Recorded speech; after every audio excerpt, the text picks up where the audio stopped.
नमस्कार। आज का टॉपिक है प्रीनेटल जेनेटिक स्क्रीनिंग।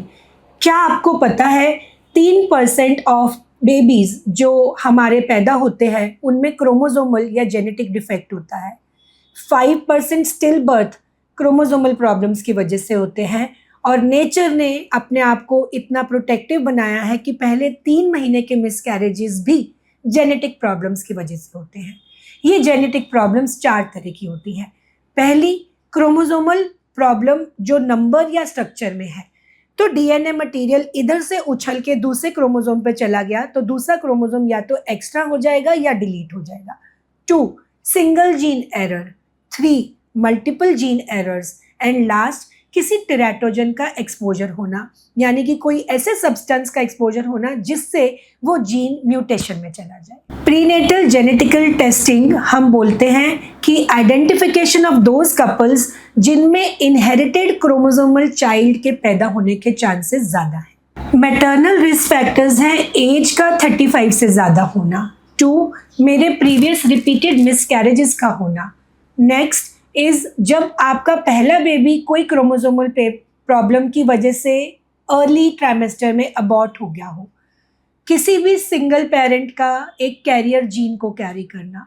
दोनों पेरेंट्स जिनमें थैलेसीमिया कैरियर है और हमें नहीं चाहिए कि बच्चे में थैलेसीमिया मेजर का प्रॉब्लम बने। इसमें कुछ फीटल फैक्टर्स भी हैं जिनमें आपको अवेयर होना चाहिए जो अल्ट्रासाउंड पे पिकअप होते हैं, जैसे कि पॉलीहाइड्रोमनियोज, ओलिगोहाइड्रोमनियोज, एक मदर का टच में आना कोई वायरसेस के अगेंस्ट जैसे साइटोमेगाला, रूबेला, ये चीज़ें जेनेटिक प्रॉब्लम्स को क्रिएट कर सकती हैं। नॉन इन्वेजिव प्रीनेटल टेस्टिंग तो सब मदर्स को हमें एक्सप्लेन करनी चाहिए। आप लोगों ने डबल मार्कर या ट्रिपल मार्कर का टेस्ट सुना होगा। उसमें जो 3 टेस्ट लिए जाते हैं उसमें एक टेस्ट है अल्फा फीटोप्रोटीन। अल्फा फीटोप्रोटीन उन बच्चों में बड़ा रहता है जिनमें न्यूरल ट्यूब डिफेक्ट रहता है, आगे से एब्डोमेन खुला हुआ है, या फिर जिन बच्चों में रीनल प्रॉब्लम है। अगर ये अल्फा फीटोप्रोटीन लोअर साइड पे है तो बच्चे में डाउन सिंड्रोम होने का भी चांसेस है। तो आप जब अपने फर्स्ट ट्राइमेस्टर, सेकेंड ट्राइमेस्टर में टेस्ट करते हैं उनको डिटेल में पढ़िए और उससे ससेप्टेबल अगर कोई क्रोमोसोमल प्रॉब्लम है तो अपने डॉक्टर से ओपनली डिस्कस भी कीजिए। एक और ब्लड टेस्ट जिसे हम इनिबिन ए बोलते हैं, ये भी डाउन सिंड्रोम के बेबीज में बढ़ा हुआ देखा जाता है। बीटा एचसीजी के वैल्यूज हाई रहते हैं। डबल मार्कर की test 11 weeks to 13 week 6 days में की जाती है। ये 2 मैटरनल हार्मोन्स को रीड करता है। ट्रिपल मार्कर का test anywhere around 15 weeks to 22 weeks में किया जाता है एंड क्वाड्रिपल मार्कर 18 वीक्स के बाद किया जाता है। अगर इनमें से किसी भी नॉन इन्वेजिव टेस्ट में ऐसा डाउट रेज होता है कि बेबी में क्रोमोसोमल प्रॉब्लम है तो अल्ट्रासाउंड से डॉक्टर उसे क्रॉस वेरीफाई करते हैं। फर्स्ट ट्राइमेस्टर का अल्ट्रासाउंड को एनटी स्कैन बोलते हैं। नेक थिकनेस, यानी कि बच्चे की नेक के पीछे स्किन में पानी का भरा होना, अगर ये एनटी मोर देन 3 मिलीमीटर्स है तो आप डाउट कर सकते हैं कि बेबी में शायद कोई क्रोमोसोमल प्रॉब्लम होगी। इन टेस्ट को फर्दर एडवांस मेथड से चेक किया जाता है। सबसे पहला CVS, कोरियोनिक विलस सैम्पलिंग, मतलब कि 11 वीक्स के बाद हम बेबी के कोरियोनिक विलाय निकाल के उनको जेनेटिक स्क्रीनिंग के लिए भेजते हैं।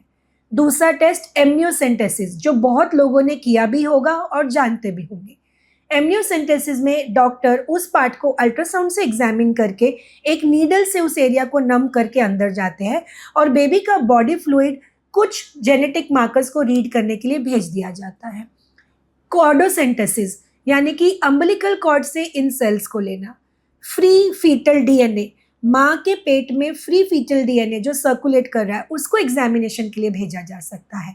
तो जब नॉन इन्वेजिव टेस्ट से एक सस्पिशन रेज होता है, एक इन्वेजिव टेस्ट उसको 99 to 100% वेरीफाई कर देता है कि ये बेबी में क्रोमोसोमल एरर है और एक मदर या एक कपल इस बारे में आगे का डिसीजन ले सकते हैं कि वो इस प्रेगनेंसी को कंटिन्यू करना चाहेंगे या उसे वही टर्मिनेट करना चाहेंगे। आपको कंटेंट अच्छा लगा हो तो लाइक एंड सब्सक्राइब जरूर कीजिए।